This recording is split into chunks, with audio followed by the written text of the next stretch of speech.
Ahojte, vítam vás na kanáli T-Rex Guns a na našej perfektnej strelnici v Schulerlochu. Volám sa Tomáš a dneska si niečo povieme o Glocku 20 na náboj 10 mm auto. V podstate začnem asi tým, ako som sa dostal ku tejto zbrani, respektíve prečo som si ju kúpil. Ako sa to u nás v našich lesoch zmedvedelo, tak som si povedal, že už by to chcelo nejakú adekvátnejšiu ochranu.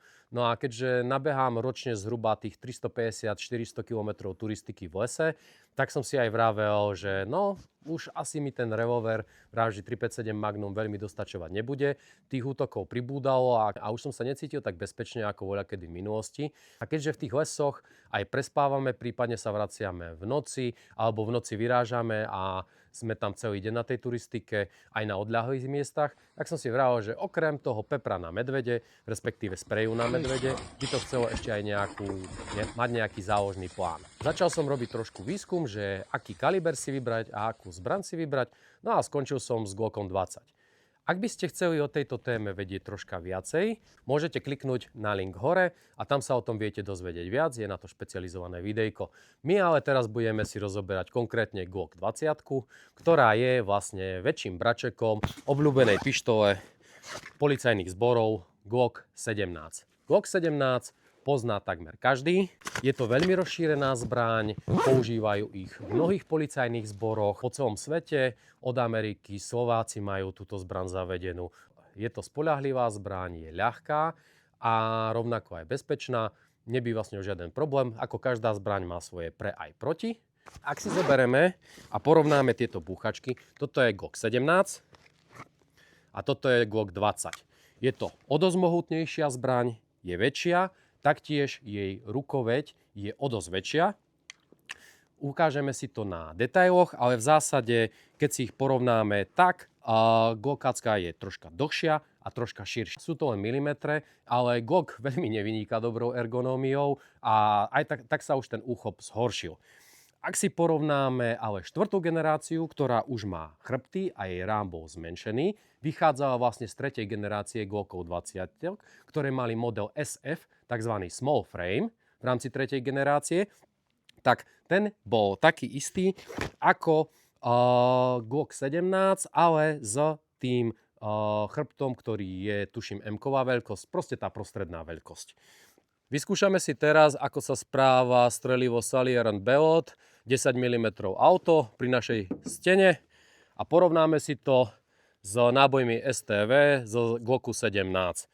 Len tak na porovnanie, aby ste videli, že ako sa tá daná zbraň správa. Takže.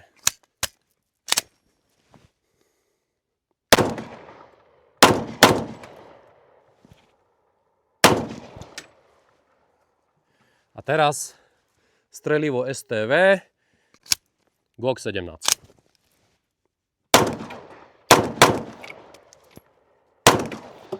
Absolútne ovládanie je bez problémov, netreba sa toho báť. Nie sú to také petelice, ako niektoré videjka hovoria. Aj keď strelivo Salier & Bellot je slabšie a keď si to našlapete na nejakých 800-900 joulov, tak už je tá zbraň oveľa živšia v tých rukách a aj tá rýchla streľba za sebou nie je až taká rýchla. Ale není to také, že by ste si s tým nezastrieľali. Proste je to o výbere streliva a o tom, čo si poprebíjate. Keby ste chceli vidieť návod od toho, ako sa dá prebíjať strelivo 10 mm auto, môžete kliknúť na toto videjko, prelinkuje vás to na taký tutoriál, že ako sa to robí krok za krokom, ako si nastaviť matrice a ako si vyrobiť strelivo. Poďme si teda trošku do histórie a ako tento modelový rad skoro rovnakých zbraní na rozličné typy náboje vznikol. Firma Glock bola založená v 60. rokoch a veľké portfólio jej výrobkov tvorili výrobky z polymérov. Dostali sa tiež do štátneho sektora a začali vyrábať napríklad nože pre rakúsku armádu. Gaston Glock sa dozvedel, že chce rakúska armáda aj polícia prezbrojovať pištole Walther P1, ktoré boli vlastne starúčke P38 na niečo novšie a modernejšie. Nemal predtým žiadne skúsenosti s výrobou zbraní, respektíve strelných zbraní, pištolí, ale zistil si, že aké by mali byť základné podmienky. Chceli hlavne veľkokapacitný zásobník, aby bola pištol nositeľná bezpečne s nábojom v komore, aby bola ľahká. Bolo tam dokopy 17 podmienok pre tento tender. Gaston Glock dal dokopy viacerých inžinierov a vytvorili dnes už prelomovú zbraň A táto pištoľ bola zavedená v rakúskej armáde a polícii ako model P80, písal sa rok 1982. Pištoľ Glock je veľmi jednoduchá, skladá sa iba v priemere z 35 súčiastok a dodneska sa o nej hovorí ako o veľmi spoľahlivej, jednoduchej a robustnej zbrani. Glock patrí jednoznačne medzi zbrane Wonder Nines. Odvtedy sa Glock celosvetovo rozšíril. Rozšírilo sa aj portfólio kalibrov, na ktoré bola táto pištoľ určená. Pribúdali po prvej generácie, druhá generácia, tretia, štvrtá, piata, až po novom vznikla aj šiesta generácia. A teraz si povedzme niečo o náboji 10 mm auto. Náboj 10 mm auto vznikol v roku 1983, respektíve bol predstavený verejnosti v roku 1983. Jeho autorom bol Jeff Cooper a tento náboj bol spolu predstavený s pištoľou Bren 10.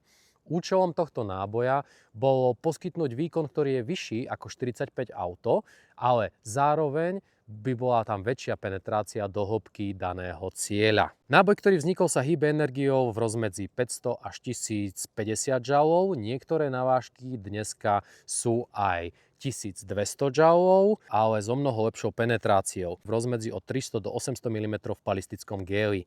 Je to ale dosť závislé od konkrétneho náboja, ktorý používate. Skvelé dáta sú napríklad na stránke luckygunner.com a link si viete nájsť v popise. Tento náboj sa udomácnil najprv v FBI, kedy po shootoute v 1986 hľadala FBI náhradu za náboj 9 mm Luger a za revolvery 38 špeciál a 357 Magnum. Povieme si v krátkosti o tomto shootoute. Stalo sa to v Miami. Dvaja zločinci sa snažili vylúpiť banku, boli ale prichytení na mieste, ale napriek tomu, že dostali títo zločinci niekoľko zásahov z 357 Magnum, 38 špeciál, neboli vyradení okamžite z boja a udialo sa to, že zomrelo tam niekoľko agentov. No a vyhodnotilo sa, že to konkrétne strelivo, ktoré využívali vtedy, bolo nedostačujúce a hľadali za neho náhradu. Takže FBI zaviedla pištol Smith & Wesson model 1076, ktorá bola na tento náboj komorovaná a dala ho svojim agentom. Náboj sa ale dlho u nich neohrial, pretože sa zistilo, že agenti mali problém nastrieľať s ním dobré výsledky, hlavne mali problém zvládať vysoký spätný ráz tohto náboja. Takže vznikla laborácia 10 mm auto FBI, kde bola nižšia laborácia nábojov a počase sa tento náboj skrátil a vznikol náboj 40 Smith & Wesson. Tiež ho nazývajú nepekne, že 40 short and weak. Glock sa snažil presadiť so svojou pištolou, ale do FBI sa mu oficiálne ako zbraň, ktorá bola zaradená do FBI, nepodarilo dostať. Bolo to aj skrz to, že tento náboj bol z FBI vyradený, respektíve ostal len pre silové zložky, niektoré špecializované, bolo to napríklad Hostage Rescue Team alebo SWAT. A taktiež tento náboj sa nakomoroval pre MP5, kde si to veľmi pochvaľovali. Aj napriek tomu, že sa Glocku nepodarilo ašpirovať na miesto v FBI, pretože už FBI nechcela tento náboj, ktorý bol narýchlo zavedený, ďalej používať. Glock pritom mal dosť veľkú výhodu, lebo modelom 20, ktorým sa vlastne chcel dostať do FBI, tak oproti im konkurentom ponúkal veľkokapacitný zásobník až 15 rán oproti jednoradým zásobníkom, napríklad v tom Smith & Wessone alebo v tom Brentene. A taktiež bol oveľa ľahší. Celkovo sa ale táto pištoľ začala tešiť dobrej popularite medzi ľuďmi, hlavne žijúcimi na severe, hlavne tam, kde je veľa medveďov. A častokrát aj napríklad v Aliaške a tento náboj je považovaný za to najnižšie minimum na poslednú obranu, ktorú máte. Prípadne na lov, ktorý je v Amerike tiež možný krátkopálnou zbraňou. Samozrejme, prvorada je, keď beháte niekde v Aliaške po lesoch, mať nejakú pušku alebo brokovnicu. Ale všetko je lepšie ako nič. Podľa toho, čo sa píše na internete a čo hovoria aj naši poľovníci, je medveď dosť mäkký na ranu. No a keď už na vás útočí, väčšinou na vás mierí celá jeho hlava a hrudník je taktiež vystavený, ako beží po štyroch. Takže keď po ňom začnete strieľať, tak v podstate to zasiehávajú tieto časti, nejaké rameno, tvár, laba, mozog. V zásade ho nemusíte vypnúť hneď prvou ranou, ale minimálne ho určite spomalíte, takže treba zvažovať aj toto pri tom, že treba vedieť opakovane zasahovať. To je také niečo na začiatok, no a poďme urobiť niečo zaujímavejšie, poďme si teda zastrieľať. Vyskúšame si teraz urobiť jednu modelovú situáciu. Súdruhovia z Ameriky odporúčajú trénovať toto týmto spôsobom, že máte 6 rozličných terčov. Toto by ste mali vedieť odstrieľať za 3 sekundy. Je za tým aj určitá racionalizácia.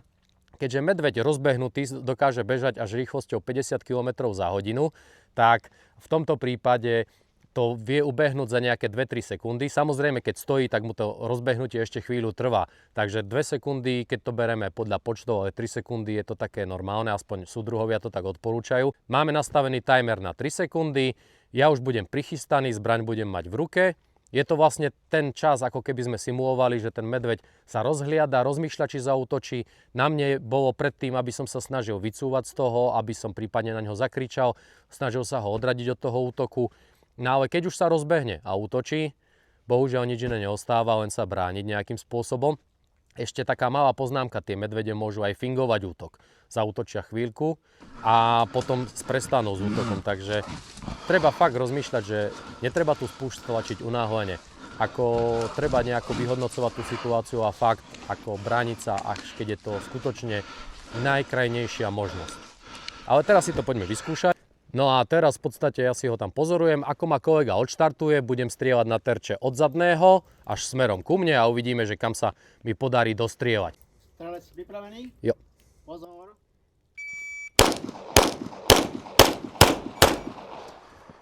No, keď to zoberieme, ledva sa mi to podarilo dostrieľať, tá posledná už bola na hrane tých 3 sekúnd. Pozrieme si na zásahy. Zbraň je vybitá, poďme sa pozrieť. Že tuto máme alfu, tu máme alfu. Tu máme vrchnú stranu alfy. Túto ráno už som sa začal plašiť, lebo už som cítil troška stresu, takže toto už je nepoužiteľný zásah. Na 20 metrov použiteľný zásah. A tá prvá rýchleho zdvihnutia, no bolo by to možno nejaké rameno. Trošku sme si s našou pištoľou teraz zastrieľali a poďme si ju rozobrať. Ukážem vám, ako si môžete napríklad úplne jednoducho vylepšiť jej spúšť a ako ju aj čistiť, kde ju mazať a také malé drobnosti. Porovnáme si to s Glockom 17, tiež 4. generácie. Uvidíte, aké sú tam rozmery, aký je rozdiel v hmotnostiach. No ale presunieme sa niekde, kde neroztratím súčiastky, lebo máme tu sneh, máme tu čľapkavinu a na stole to bude všetko lepšie vyzerať. Takže na chvíľku sa prepojíme a potom sa vrátime späť na strelnicu. Takže prvá vec je safety check, zbraň je bez zásobníku, komora prázdna, rana istoty. Ako vidíte, tá zbraň je veľmi mohutná, aj keď ju zoberiem do rúk, tak zaberie dosť veľa miesta, taktiež je dosť široká, je to kvôli vyšším toakom a zároveň väčším rozmerom náboja. Mám na porovnanie Glock 17, taktiež 4. generácie. Ak si ich zoberieme takto k sebe, tak vidno, že 20 je dlhšia o niečo, nie je to veľa, ale je o dosť širšia a aj jej rukoveď je mohutnejšia. Ak zoberieme aj tú hrúbku tej zbrane, tak je to fakt dosť veľký rozdiel. Keď Glock 17 volali, že tehla, minimálne tie 4. generácie, lebo boli dosť hranaté, tak 20 to už sú kvádre, keď si to povieme takto. Ale skutočne ten náboj je o dosť väčší, väčšie tlaky, väčšie výkony. Začneme teda od zásobníkov. Zásobníky klasické Glockové sú na 15 rán. Ja mám tieto zásobníky 2. Do tohto zásobníku viem ale dať 16 nábojov. Neviem prečo je to tak, keď som skúšal vymeniť follower, tak sa to neudialo. Ak som prehodil kompletne všetky vnútra do tohto druhého, tak to už išlo. Takže v tomto zásobníku mám 16 nábojov, v tomto iba 15. Rovnako som kúpil zásobníky ETSK. Fungujú mi spoľahlivo, je tam tá výhoda, že sú priehľadné.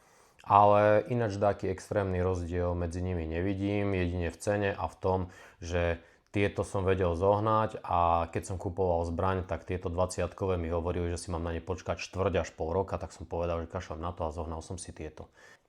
Ak to porovnáme so zásobníkom z Glocku 17, skutočne je tam veľký veľkostný rozdiel. Ak ich zmeriame, tak šírka 17-kového zásobníku je 22,7 mm zatiaľ čo veľkosť zásobníku pre Glock 20 je rovných 25 mm.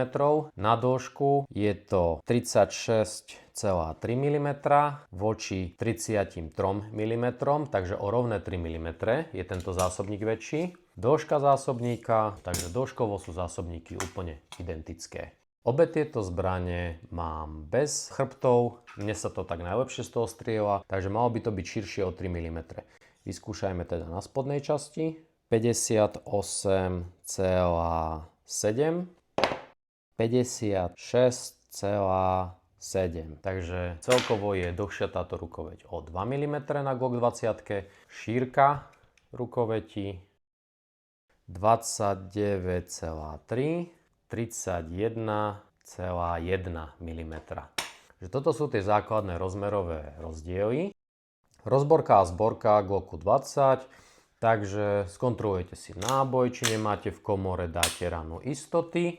Spúšť musí byť na Glockoch stlačená, takže stiahnete zľahka záver dozadu o nejakých pár milimetrov a vypustíte záver dopredu. Ďalej rozoberete vratné ústrojenstvo, vyberiete hlaveň a zbraň je práve prichystaná pre čistenie. Mám urobenú teraz rozborku, zobral som a rozobral som si aj Glock 17. Aby ste videli, rozdiel vo veľkosti záverov je dosť veľký, najmä to vidno, ak ich otočíme takto. Ak si zoberieme šírku záveru, tak sa bavíme o 28,6 mm voči 26,4 mm, ale najmä najväčší rozdiel je v tej veľkosti. Ale principiálne, čo sa týka úspory, je to identické, len zľahka väčšie. Na tomto Glocku na 20 mám vzadné mieridlá sú pôvodné plastové. Mušku som si dával klasickú Glock triciovú, aby mi svietila v tme. Je to relatívne použiteľné. Mal som tu Night Vision, takú istú ako mám na 17, ale bohužiaľ tie rázy sú asi dosť veľké, pretože sa mi táto skrutka uvoľnila a mieridlo mi odletelo. Mal som ju podlepenú Loctitom, ale asi nie dosť dobré. Porovnáme si ešte hlavne. Toto je hlaveň 10 mm auto, toto je hlaveň 9 mm. Ak by sme to zobrali po rozdiele priemeru hlavní, vidíte, je to dosť väčšia laufa. Glock generácie 4 má v oboch prípadoch polygonálny vývrt, uzamyká sa kvadratickým blokom do výhodzieho okienka, tzv. Systém Browning Padders. Porovnáme si teraz rámy. Ako vidíte, ten systém je fakt skutočne identický. Okrem vyhadzovača, ktorý je trošku ináč spravený, absolútne bez problémov sú zameniteľné dielce. Rovnako mám vymenené identické stojiny za 2kg, aj táto. Povedzme si niečo o tom, ako Glocky fungujú po vnútornej stránke. Je to veľmi jednoduchý systém.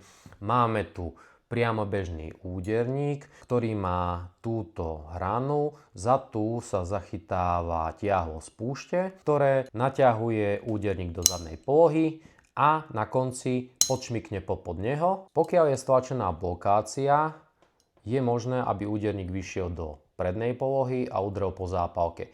Na úderník môžeme akokoľvek tlačiť, ale nedosiahne nám na zápalku. To je prvý bezpečnostný prvok.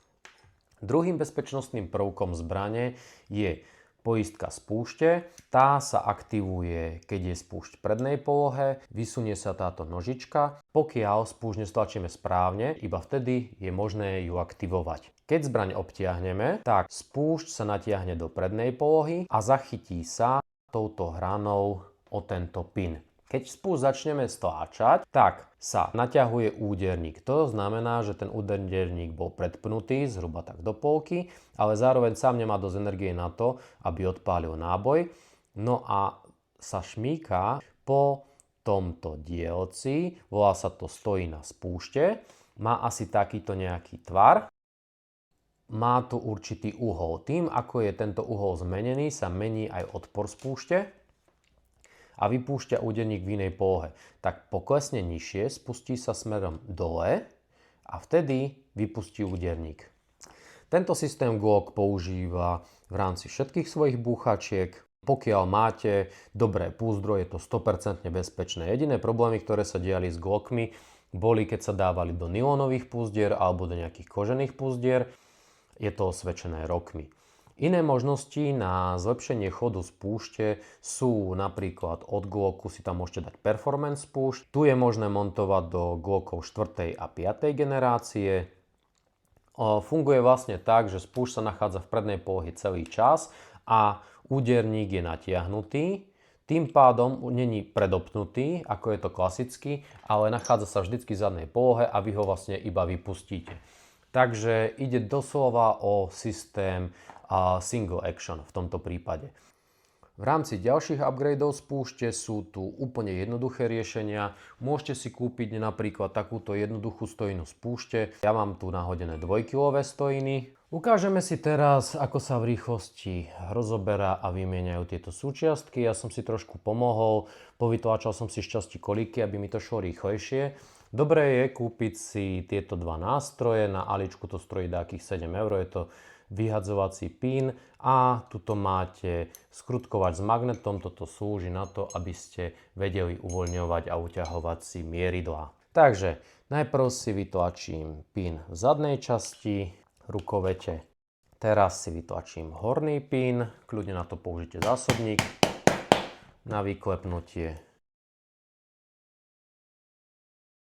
A teraz vytlačíme spodný pin. Niekedy tento spodný pin ide hodne stuha a treba po ňom takedy silne niečím klepnúť. V momente, ako vyberiete tento pin, vyberiete celý spúšťový mechanizmus. Môj by si už pýtal troška aj vyčistiť. Ak zoberieme tento spúšťový mechanizmus, základ je v tejto časti, takže vyberieme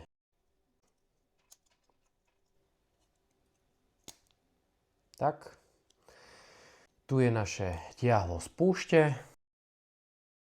Ak by sme chceli, aby spúšť išla úplne ľahúčko, je dobré zobrať leštiacu pastu a zaleštiť túto hranu.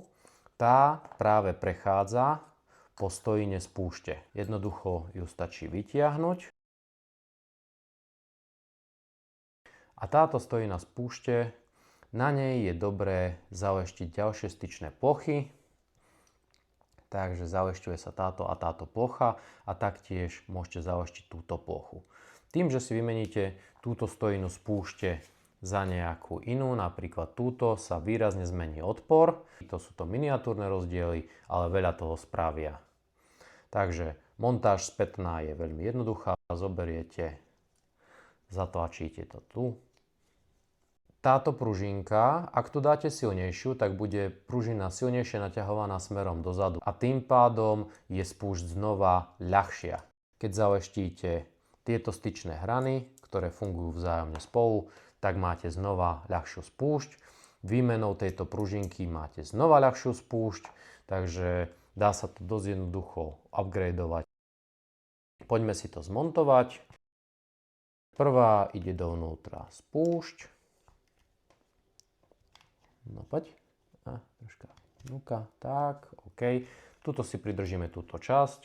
Zasunieme to dovnútra. Teraz ide páka záchytu záveru. Troška ho zatlačíme. Nájdeme jej polohu. Musíte ho posunúť niekedy troška dopredu, aby zapadla. A už ho zaklepneme.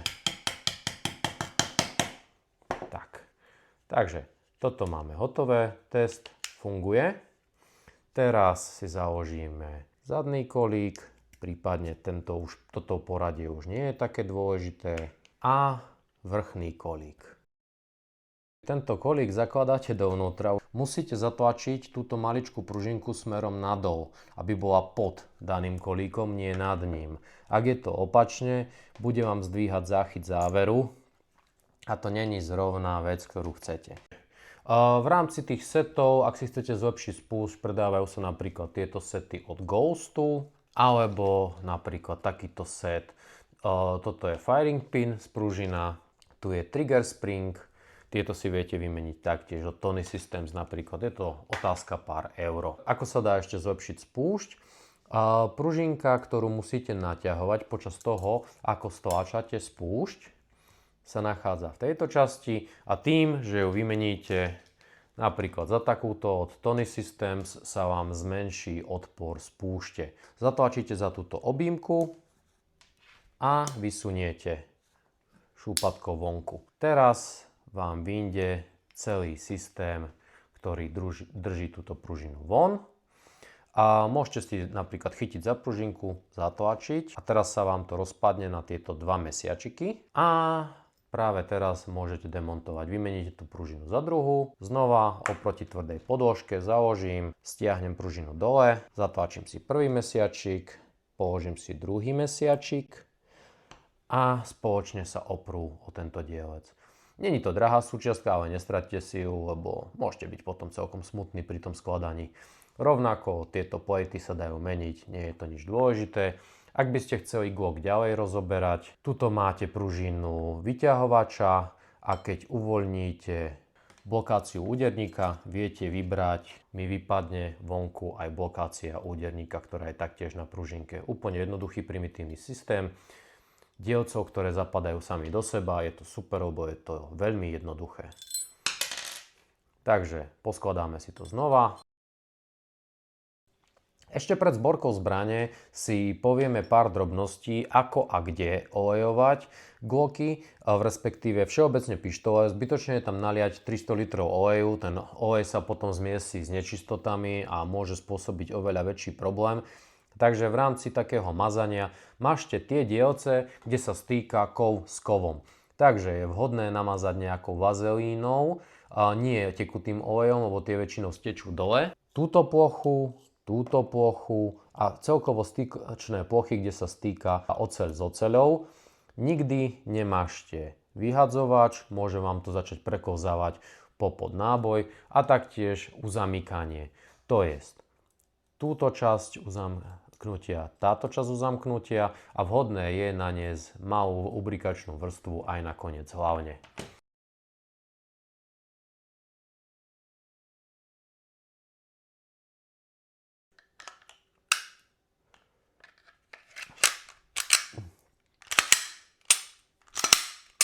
Poďme si teraz odmerať charakteristiku spúšte. Po natiahnutí zbrane sa zachytí v tejto časti úderník a začne naťahovať spúšť do prednej polohy. Týmto sa predoptne úderník. Najprv cítime, ako sa odpor zvyšuje. Týmto naťahujem úderník do zadnej polohy. Už cítim jasnú stenu, troška ešte odporu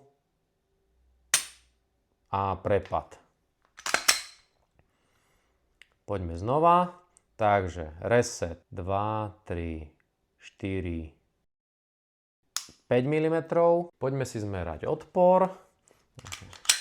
Natiahneme si spúšť. Budem sa snažiť ťahať na konci jazyčka.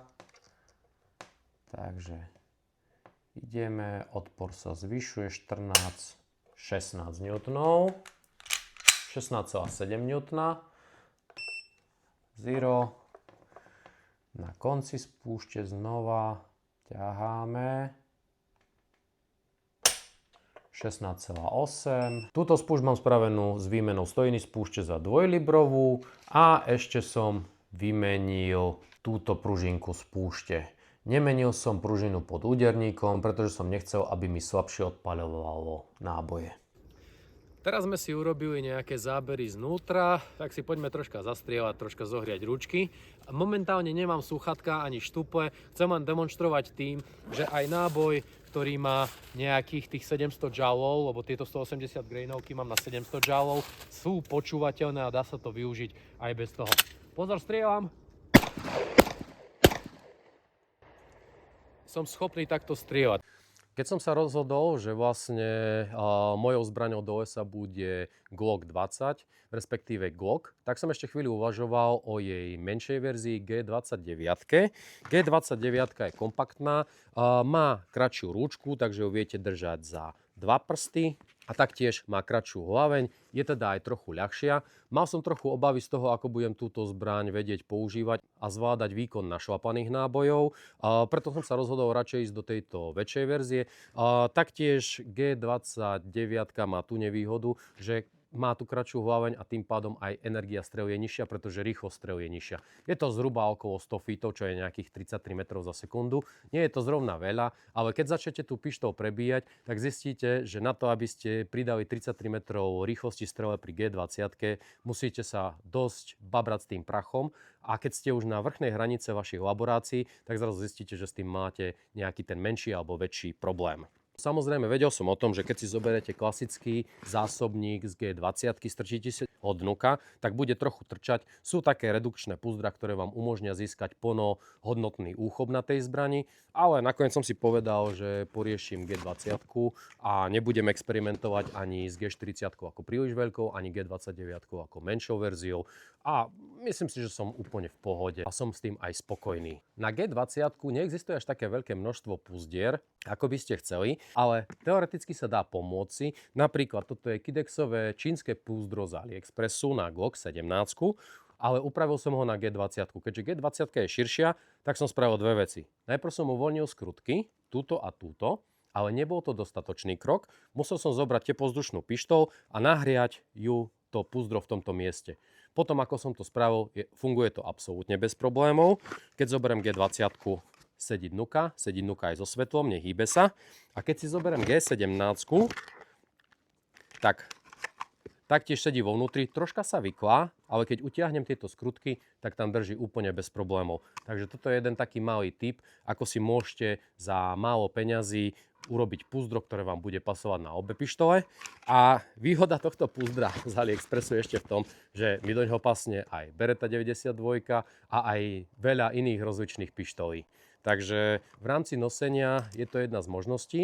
Taktiež existuje aj appendixové kidexové púzdro. Potom tu máme okrem vonkajších a vnútorných kidexových púzdier aj iné možnosti. Ja napríklad nosievam v lese takúto kapsičku. Zatiaľ testujem rozličné tieto kapsičky. Predtým som pol roka nosil iný typ púzdra. O týchto veciach som hovoril aj vo videjku, ako si vybrať zbraň do lesa a ako ju nosiť.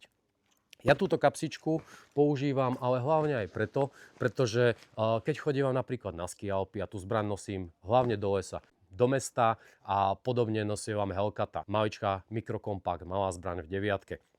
Ale keď mám niečo väčšieho, tak tá kapsička mi pomáha aj pri rozložení váhy tej zbrane, pretože keď som aj mal opaskové púzdro a nemal som dlhý kabát, tak som mal jeden problém s tým, že OK, tak troška vám to už stiahuje tie nohavice a pritom tá zbraň je o dosť ľahšia, ako keby ste mali nejakú full-sizeovú oceľovú zbraň na náboj 10 mm auto.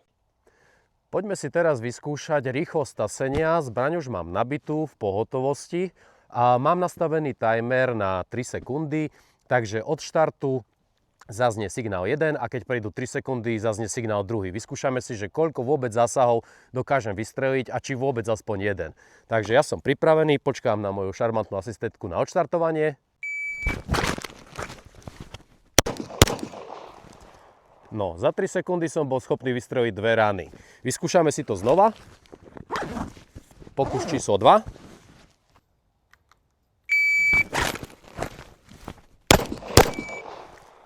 Takže viac ako nejaké 2 mierené rany na terč nevystrelím za tie 3 sekundy z takéhoto tasenia. Dajme si posledný, tretí pokus. Takže znova, viac ako 3 to zrovna nepôjdu. Ale vidíte, dá sa to, relatívne je to celkom OK, ale nie je to až také jednoduché. A toto je asi najpohotovejšie púzdro, ktoré mám pri skrytom nosení a turistike. Vyskúšame si teraz streľbu na 20 metrov, mám gong zo skrytého nosenia, budem musieť aj zasiahnuť terč, kolega ma odštartuje a uvidíme, aký tam budeme mať čas. 2,43. 2,43. Poďme znova. Pozor. 2,22. 2,22. Poďme ďalej. Pozor. 2,37. 2,37. 2,29. 2,29. Skúsim to s nejakým pohybom. Pozor. 2,23. 2,23. Poďme do druhej strany. Pozor. 2,64. Skúsme ešte posledný, začína ma to baviť. Pozor.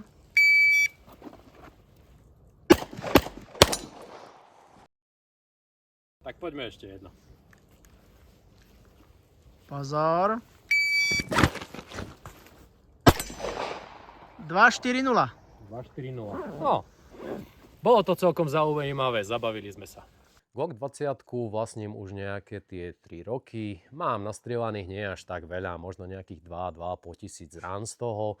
A rozličných typov strelív, rozličných poprebíjaných nábojov. Je to celkom zaujímavá zbraň, relatívne rýchlo som si na ňu zvykol. Možno aj vďaka tomu, že posledné 2 roky som strieľal production s Glockom 17 a už som si zvykol aj na tú ergonómiu, aj na tej uhol rukoveti.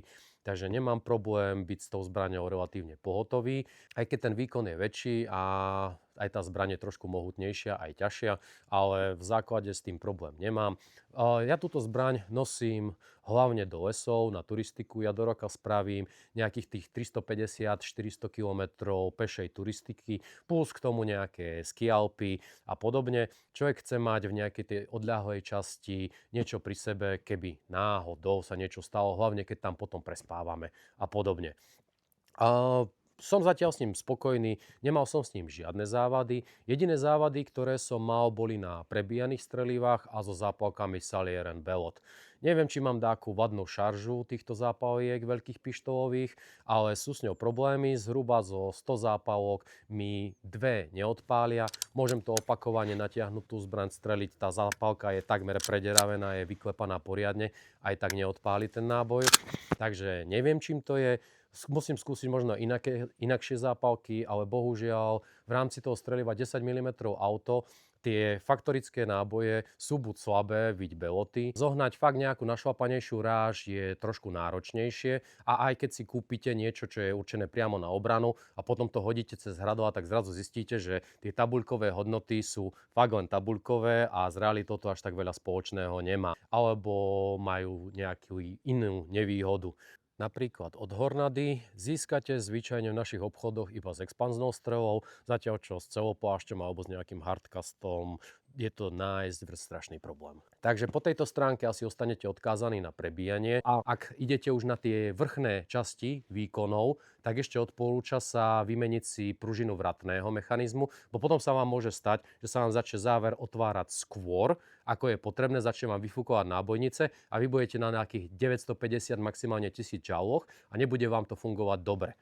Taktiež, pokiaľ čo som čítal informácie na amerických fórach, je vhodné, aby ste si vymenili túto pružinku aj skrz to, že sa vlastne menej opotrebovávajú súčasti tejto zbrane. Glock vraží 10 mm auto má jednu výhodu, a aspoň podľa toho, čo som sa dočítal na amerických fórach a čo som si otestoval, je bezpečné s nej strieľať náboje 40 Smith & Wesson, ktoré vlastne vznikli z náboja 10 mm auto, tým, že sa skrátila, je tam menšia prachová náplň. Ľudia s tým bežne trénujú, nie je s tým problém, poďme si to vyskúšať. Mám tu 50 patrónov, 40 Smith & Wesson, nabijem si tam zo pár rán a uvidíte, že ako to funguje. Takže máme tu 5 nábojov, aby sme všetkých 5. Poďme si nabiť. Takže mám zásobník a ideme. Raz, dva, 5.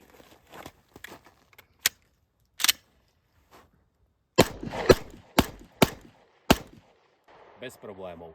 Keď si svojho Glocka prvý raz kúpite, tak tieto zbrane majú určité nevýhody. Neviem, ako je na tom 6. generácia, ale 4., 5., 3. generácia vám prídu v štandarde s plastovými mieridlami a s nie veľmi dobrou spúšťou. Toto sú také dve základné veci, ktoré by som odporúčil vymeniť na každom Glocku. Ja odporúčam nejaké triciové, prípadne triciové svetlovodivé, aby ste videli aj v noci, na čo strieľate, ale nevýhoda tých plastiákov je v tom, že oni sa vám môžu aj relatívne ľahko odbiť. Videl som to už viackrát, napríklad keď strieľate cez tie okienká na taktike, tak viacero ľudí, keď strieľa s tou zbraňou a máte tu ten výrez okienka, tak ako ide spätný ráz, tak sa zachytí o tú vrchnú časť, zacykluje tá zbraň a otrhne to plastové mieridlo.